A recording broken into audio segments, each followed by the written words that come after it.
de l'homme africain qui vit en symbiose avec la nature depuis des millénaires. Je suis venu vous dire que cette déchirure entre ces deux parts de vous-même est votre plus grande force et votre plus grande faiblesse, selon que vous vous efforcerez ou non d'en faire la synthèse. Je suis venu vous dire qu'il y a en vous, jeunes d'Afrique, deux héritages, deux sagesses, deux traditions qui se sont longtemps combattues, celle de l'Afrique et celle de l'Europe. Je suis venu vous dire que cette part africaine et cette part européenne de vous-même forment votre identité déchirée. Je ne suis pas venu, jeunes d'Afrique, vous donner des leçons.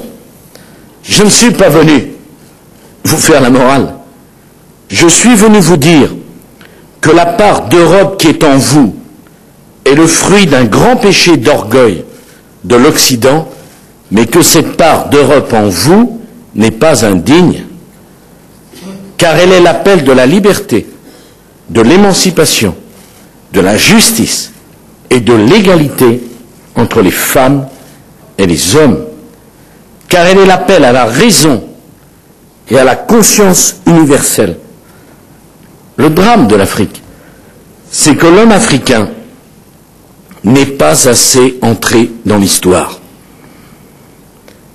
Le paysan africain, qui depuis des millénaires vit avec les saisons, dont l'idéal de vie est d'être en harmonie avec la nature, ne connaît que l'éternel recommencement du temps, rythmé par la répétition sans fin des mêmes gestes et des mêmes paroles. Dans cet imaginaire où tout recommence toujours, il n'y a de place ni pour l'aventure humaine, ni pour l'idée de progrès. Dans cet univers où la nature commande tout, l'homme échappe à l'angoisse de l'histoire qui tenaille l'homme moderne. Mais l'homme reste immobile au milieu d'un ordre immuable où tout semble être écrit d'avance.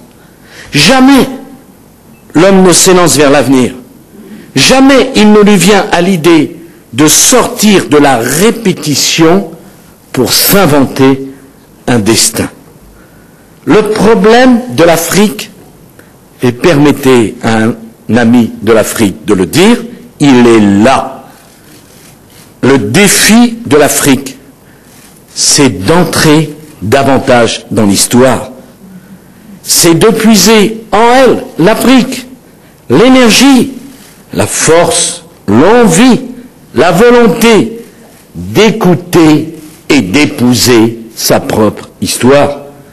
Le problème de l'Afrique, c'est de cesser de toujours répéter, de toujours ressasser, de se libérer du mythe de l'éternel retour. C'est de prendre conscience que l'âge d'or qu'elle ne cesse de regretter ne reviendra pas pour la raison qu'il n'a jamais existé. Le problème de l'Afrique, c'est qu'elle vit trop le présent dans la nostalgie du paradis perdu de l'enfance. Le problème de l'Afrique, c'est que trop souvent, elle juge le présent par rapport à une pureté des origines totalement imaginaire et que personne ne peut espérer ressusciter. Le problème de l'Afrique, ce n'est pas de s'inventer un passé plus ou moins mythique pour s'aider à supporter le présent, mais de s'inventer un avenir avec des moyens qui lui soient propres.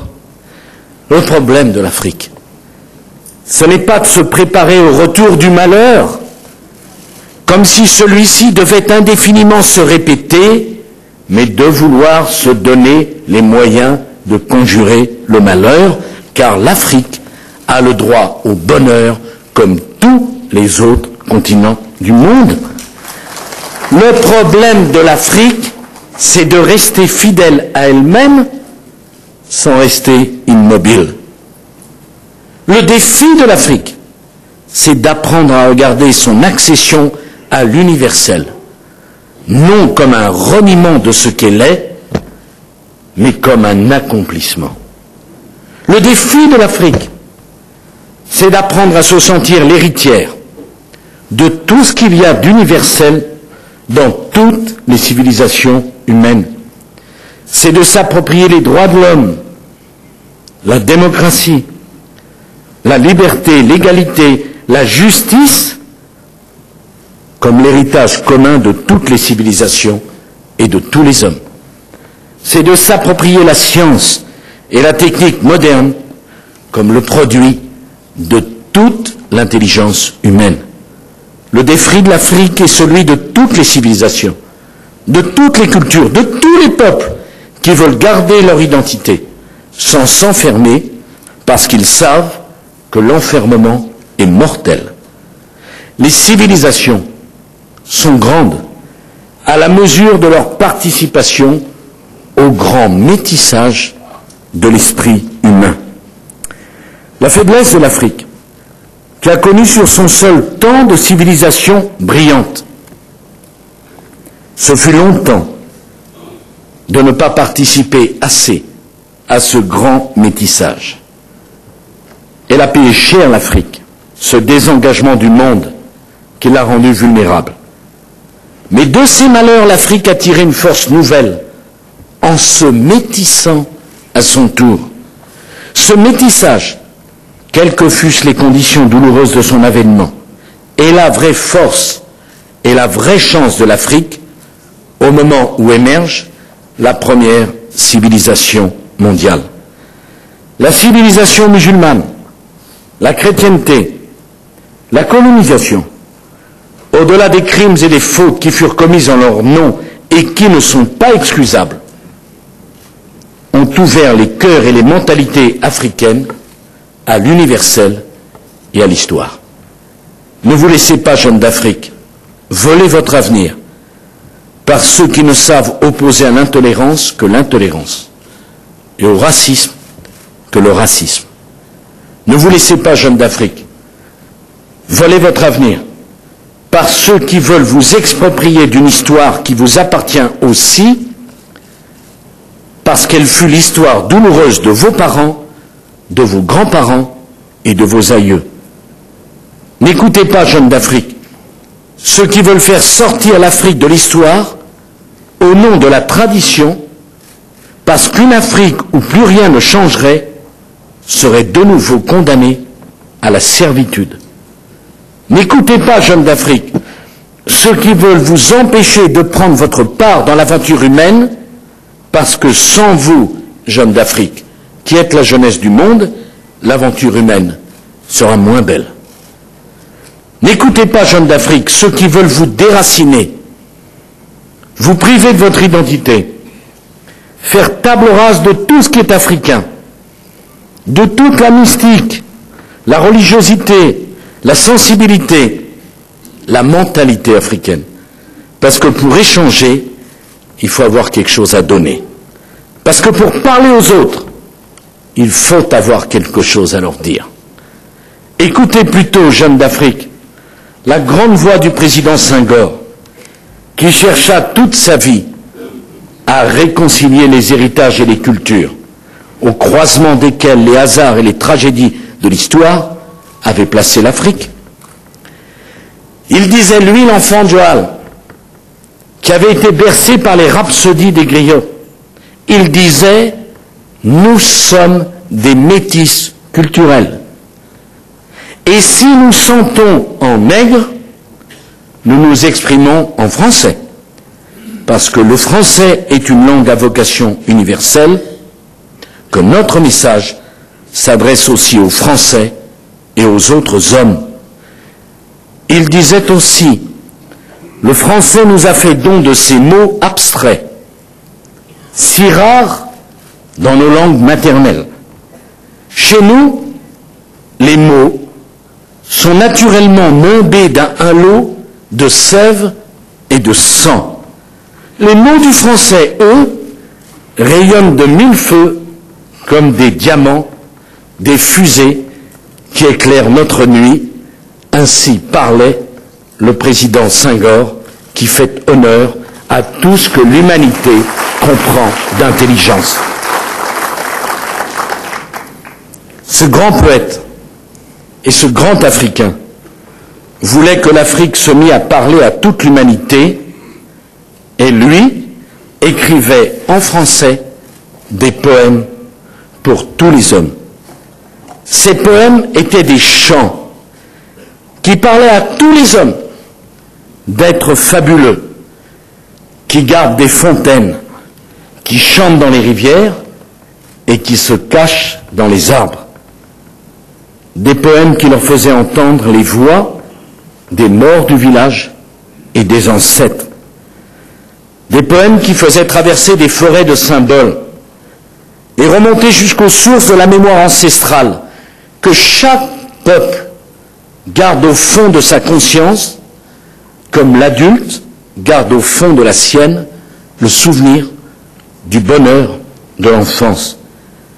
Car chaque peuple a connu ce temps de l'éternel présent, où il cherchait non à dominer l'univers, mais à vivre en harmonie avec l'univers. Tant de la sensation, de l'instinct, de l'intuition, tant du mystère et de l'initiation, tant mystique où le sacré était partout, où tout était signe et correspondance. C'est le temps des magiciens, des sorciers et des chamans, le temps de la parole qui était grande parce qu'elle se respecte et se répète de génération en génération et transmet de siècle en siècle des légendes aussi anciennes que les dieux. L'Afrique a fait se ressouvenir à tous les peuples de la terre qu'ils avaient partagé la même enfance. L'Afrique en a réveillé les joies simples, les bonheurs éphémères et ce besoin auquel je crois moi-même tant, ce besoin de croire plutôt que de comprendre, ce besoin de ressentir plutôt que de raisonner, ce besoin d'être en harmonie plutôt que d'être en conquête.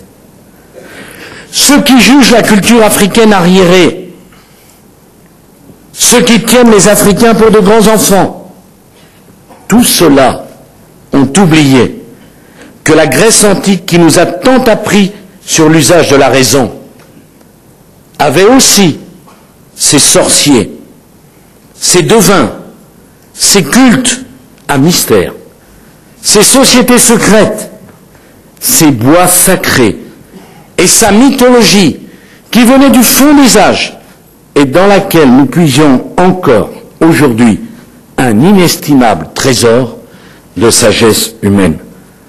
L'Afrique, qui a aussi ses grands poèmes dramatiques et ses légendes tragiques, en écoutant Sophocle, a entendu une voix plus familière qu'elle ne l'aurait cru, et l'Occident a reconnu, dans l'art africain, des formes de beauté qui avaient jadis été les siennes et qu'il éprouvait le besoin de ressusciter.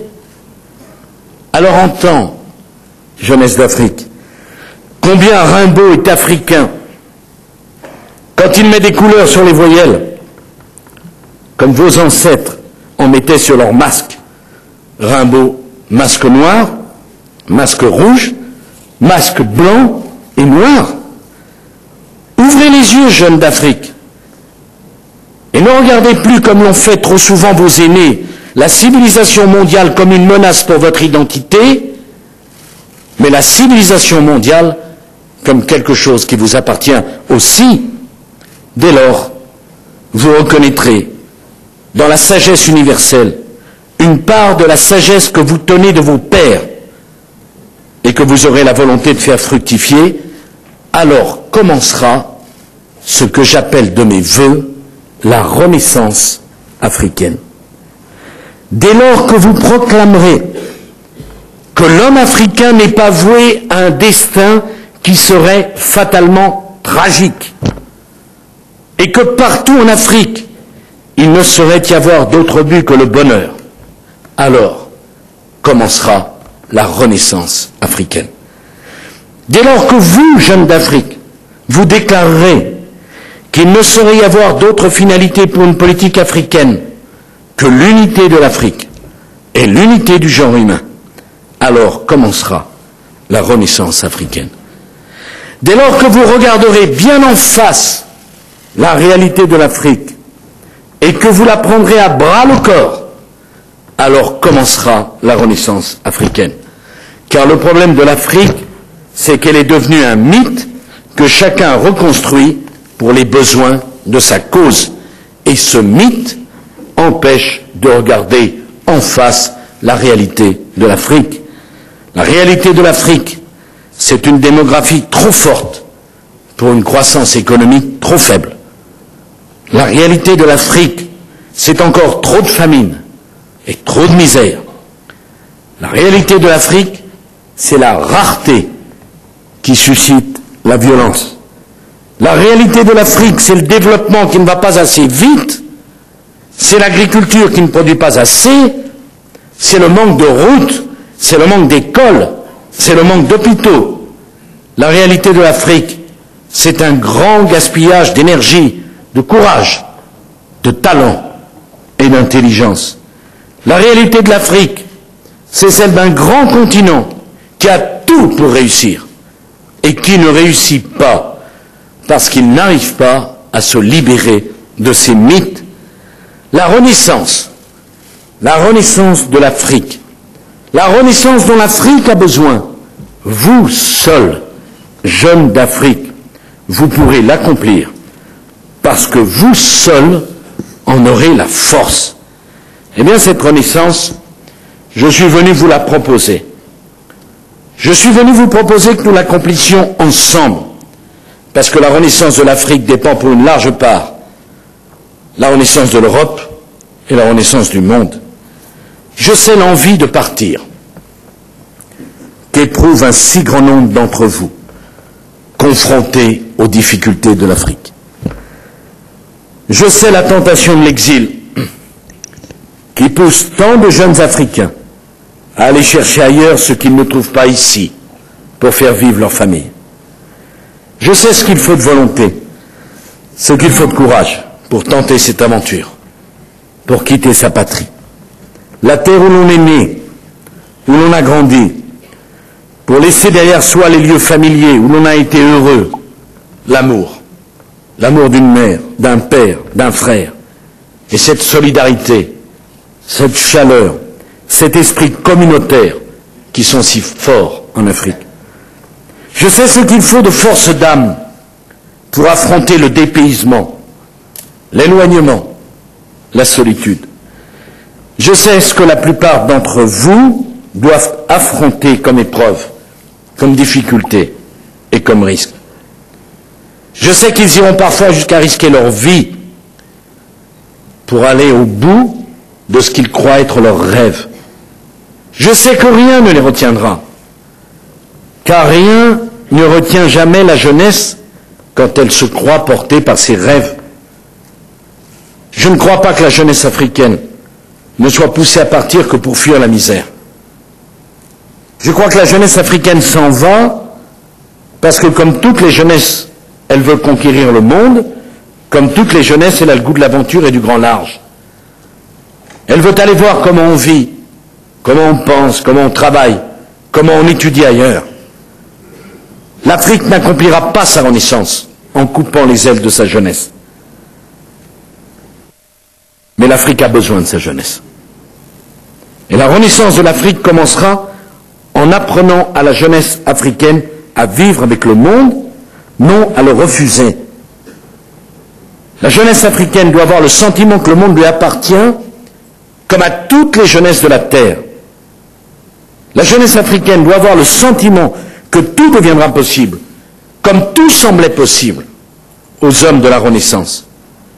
Alors je sais bien que la jeunesse africaine ne doit pas être la seule jeunesse du monde assignée à résidence. Elle ne peut pas être la seule jeunesse du monde qui n'a le choix qu'entre la clandestinité et le repliement sur soi. Elle doit pouvoir acquérir hors d'Afrique la compétence et le savoir qu'elle ne trouverait pas chez elle. Mais elle doit aussi, la jeunesse d'Afrique, à la terre africaine, de mettre à son service les talents qu'elle aura développés. Il faut revenir bâtir l'Afrique. Il faut lui apporter le savoir, la compétence, le dynamisme de ses cadres. Il faut mettre un terme au pillage des élites africaines dont l'Afrique a besoin pour se développer.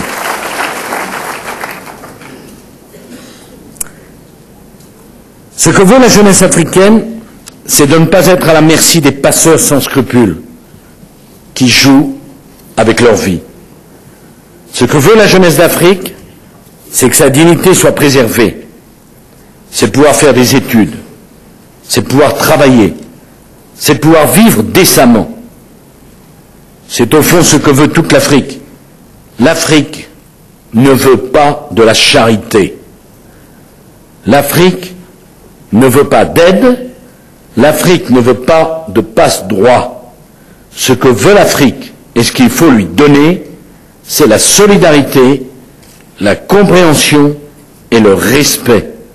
Ce que veut l'Afrique, ce n'est pas que l'on prenne son avenir en main, ce n'est pas que l'on pense à sa place, ce n'est pas que l'on décide à sa place.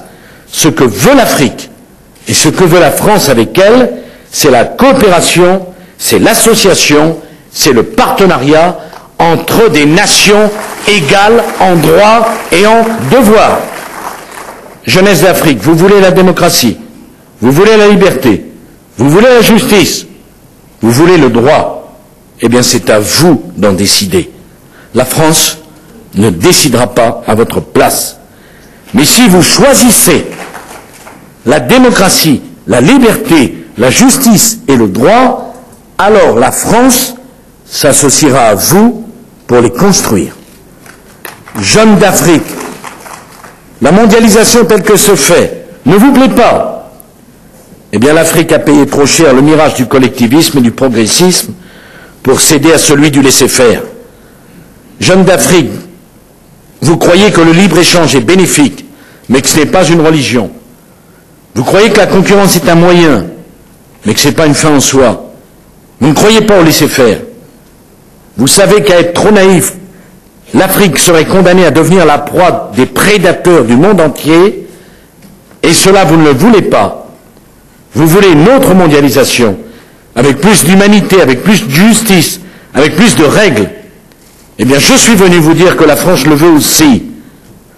Elle veut se battre avec l'Europe, elle veut se battre avec l'Afrique, elle veut se battre avec tous ceux qui, dans le monde, veulent changer la mondialisation. Si l'Afrique, la France et l'Europe le veulent ensemble, alors nous réussirons. Mais nous ne pouvons pas exprimer une volonté à votre place. Jeunes d'Afrique, vous voulez le développement, vous voulez la croissance, vous voulez la hausse du niveau de vie. Mais le voulez-vous vraiment? Voulez-vous que cesse l'arbitraire, la corruption, la violence? Voulez-vous que la propriété soit respectée, que l'argent soit investi au lieu d'être détourné? Voulez-vous que l'État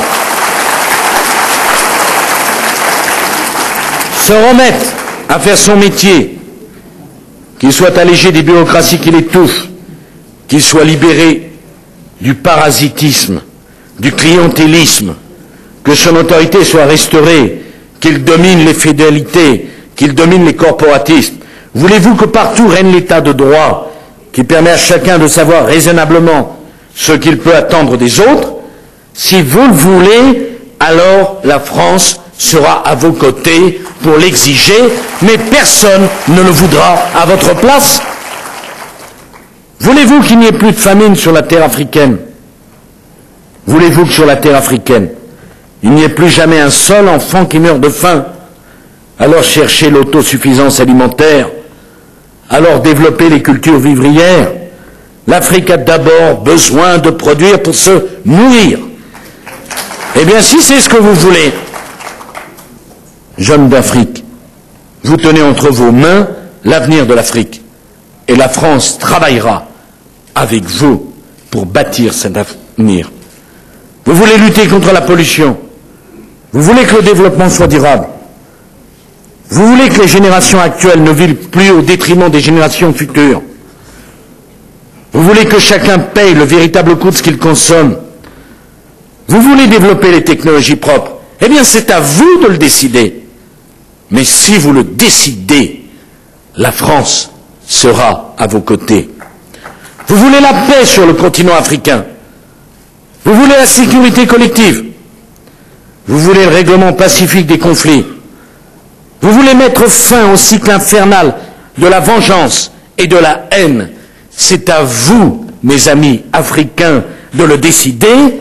Et si vous le décidez, la France sera à vos côtés comme un ami indéfectible. Mais la France ne peut pas vouloir à la place de la jeunesse d'Afrique. Vous voulez l'unité africaine. La France la souhaite aussi. Parce que la France souhaite l'unité de l'Afrique, car l'unité de l'Afrique rendra l'Afrique aux Africains. Ce que veut faire la France avec l'Afrique, c'est regarder en face les réalités. C'est faire la politique des réalités, non plus la politique des mythes. Ce que la France veut faire avec l'Afrique, c'est le co-développement, c'est-à-dire le développement partagé. La France veut avec l'Afrique des projets communs, des pôles de compétitivité communs, des universités communes, des laboratoires communs. Ce que la France veut faire avec l'Afrique, c'est élaborer une stratégie commune dans la mondialisation. Ce que la France veut faire avec l'Afrique, c'est une politique d'immigration négociée ensemble, décidée ensemble, pour que la jeunesse africaine puisse être accueillie en France et dans toute l'Europe avec dignité et avec respect. Ce que la France veut faire avec l'Afrique, c'est une alliance. L'alliance de la jeunesse française et de la jeunesse africaine pour que le monde de demain soit un monde meilleur. Ce que veut faire la France avec l'Afrique, c'est préparer l'avènement de l'Eurafrique, ce grand destin commun qui attend l'Europe et l'Afrique. À ceux qui en Afrique regardent avec méfiance ce grand projet de l'Union méditerranéenne que la France a proposé à tous les pays riverains de la Méditerranée, je veux dire que dans l'esprit de la France, il ne s'agit nullement de mettre à l'écart l'Afrique qui s'étend au sud du Sahara, mais qu'au contraire, il s'agit de faire de cette union le pivot de l'Eurafrique, la première étape du plus grand rêve de paix et de prospérité qu'Européens et Africains sont capables de concevoir ensemble. Alors, mes chers amis, alors seulement, l'enfant noir de Camara Ley, à genoux, dans le silence de la nuit africaine, saura et comprendra qu'il peut lever la tête et regarder avec confiance l'avenir. Et cet enfant noir de Camara Ley, il se sentira réconcilié en lui les deux parts de lui-même. Il se sentira enfin un homme comme tous les autres hommes de l'humanité. Je vous remercie.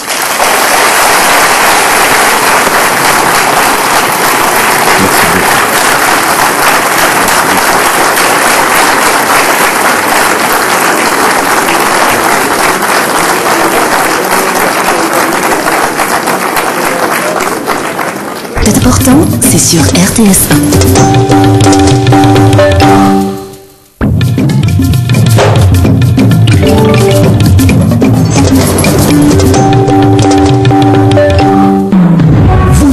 Gagnez au Jackpot TV, participez au nouveau jeu de la LONASE et gagnez jusqu'à 300 millions de francs CFA. Choisissez votre numéro porte-bonheur allant de 1 à 10 et rendez-vous à la télévision pour gagner au Jackpot TV. Gagnez au Jackpot TV et tout change. Cette semaine, le montant du jackpot s'élève à 94 millions de francs CFA. Semaine B, montant au jackpot 94 millions de francs CFA. Dawlen gaw jënd sen ticket gagné au Jackpot TV ndax ngeen yóbbu xaalis bu bari bi. Yéen a ko moom.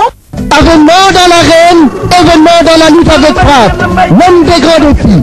dellu soit ci lamb ji ànd ak Tigo yaakaaru lamb ji pour boucler la saison dans l'apothéose le 28 juillet ca Stade Demba Diop ak combat bi amateur yëpp doon xaar Zoss le showman borom ñeex ñeexaat war a daje kan Lac de Guiers 2 la force tranquille la sérénité l'espoir du Waalo da jàpp gàngoog kuy jàpp gan doo fale ji kon nag l'homme des grands défis ànd ak Tigo may ko jeunesse su Sénégal bépp ñu toppee ci combat bu doy waar Boy Nar borom tëgin borom rafal yi war a daje ak Bombardier numéro 2 yeewoo ci keppaaru Bombardier bu mag ma cay boobu combat 28 juillet Zoss Lac de Guiers 2 l'homme des grands défis Tigo yaakaari lamb ji bu leen ko kenn nettali bëri ko si tom dañuy ñaar ñi noonu lañ leen xamee ay jàmbaar ngeen gis nga sa doom ji lépp loo xam ne dina ko soxla ci dundam ci nàmpal ci wér-gu-yaramam lépp lu mu soxla rek mu ngi ci sa ween bii lépp loo xam ne mu ngi ko doon dundee ci sa biir mu ngi sa ween bi soxlawul leneen lu dul sa ween. La cellule de lutte contre la malnutrition vous offre la série Sama Doom Sama Yitte du lundi au vendredi à partir de 22h. Lamp bu njëkk bii lu muy gën a xëcc soow mi di ngeen a gaaw moo lay dimbali itam ànd bi teel a génn dañ ne léegi xale bu juddoo génn wàllu waxtu bi topp ci waxtu ba mu juddoo rek ñu ko jox wenn mu nam ndax looloo koy aar ci lu bari te lu muy gën a nàmp soow mi day gën a bari te da koy jàppale.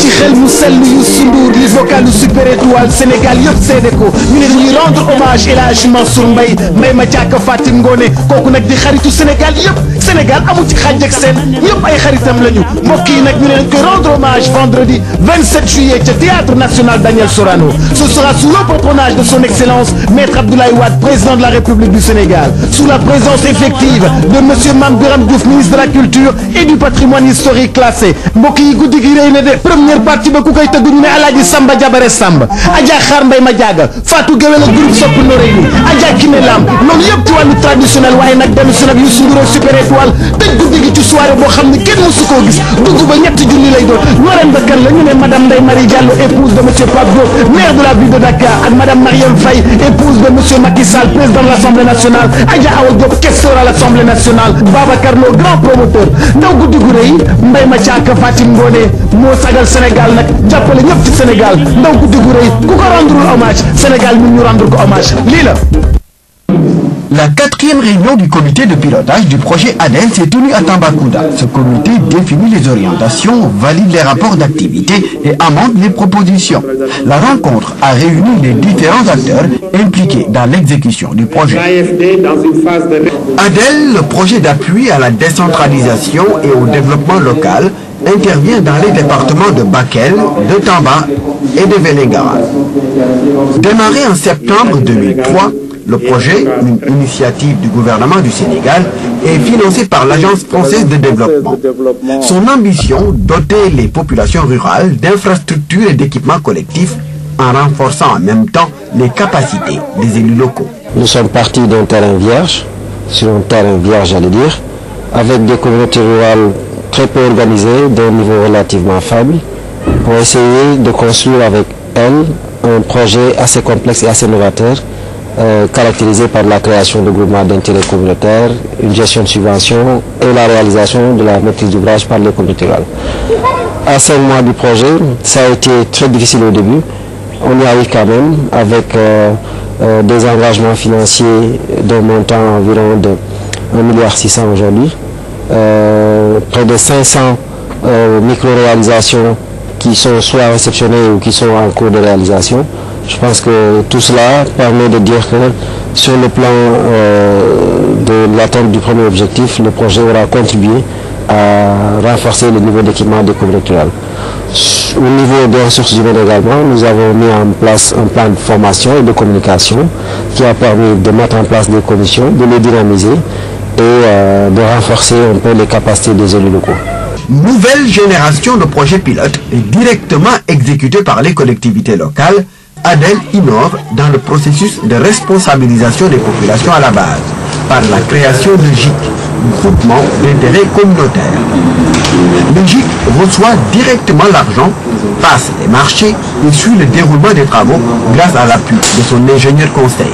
Un des éléments les plus importants, c'est la mise en place d'un GIC, groupement d'intérêt communautaire, qui a permis aux communes rurales des départements et des régions à mettre ensemble, à mettre les ressources ensemble, à faire des projets d'investissement annuels et à les réaliser ensemble. Plus que jamais, nous souhaitons que les projets puissent s'inscrire dans cette logique d'appui budgétaire qui vient apporter des réponses à la demande sociale et qui implique véritablement les élus à la base. Le gouvernement du Sénégal apprécie positivement le projet ADEL à travers les réalisations effectuées, mais aussi et surtout à travers la nouvelle dynamique insufflée. Une nouvelle dynamique qui permet aux populations à la base de tracer elles-mêmes leur propre voie du développement. Il faut d'abord, dans le cadre de la décentralisation, faire en sorte que les gens ne se sentent pas pauvres. Comment d'abord? En peut-être renforçant les capacités, en essayant de montrer que quand on prend en charge sa propre destinée, quand on prend en charge ce dont on a besoin, ses principales préoccupations, je crois que c'est une manière de lutter contre la pauvreté. C'est parce que nous disons que la décentralisation est pour nous le premier instrument de lutte contre la pauvreté. ADEL va prendre fin en décembre 2007. Mais l'un des acquis les plus importants sera la pérennisation des groupements d'intérêt communautaires. Les GIC vont continuer à travailler, à rechercher des financements pour réaliser des infrastructures au profit des populations. La réflexion, c'est l'après-ADEL. La réflexion a trop avancé. Je prends l'exemple du département de Bakel. Nous avons même élaboré un projet de formation pour la capacitation des élus que nous avons soumis à un bailleur français, CFC, qui évolue dans la région parisienne, et nous avons reçu l'accord de financement pour 2 ans, 2007-2008. Nous avons 2 projets transversaux. Il y a la piste qui relie la communauté de Gabou à celui de Balou, et nous avons un projet de construction de centre d'accueil du collège de Kochari entre la communauté de Koulor et celui de Kochari. Et il y a Gabou qui a un projet d'aménagement de mares qui intéresse 3 collectivités locales. Et nous avons aussi un projet d'exploitation de la gomme arabique dans la zone de Goudiri qui intéresse au moins 5-6 communautés rurales. La mise en place de groupements d'intérêt communautaire est prévue par le Code des collectivités locales. Mais c'est la première fois avec le projet ADEL que cette disposition est mise à exécution et avec succès. Il s'agit maintenant de dupliquer l'expérience au niveau des autres communautés rurales du Sénégal.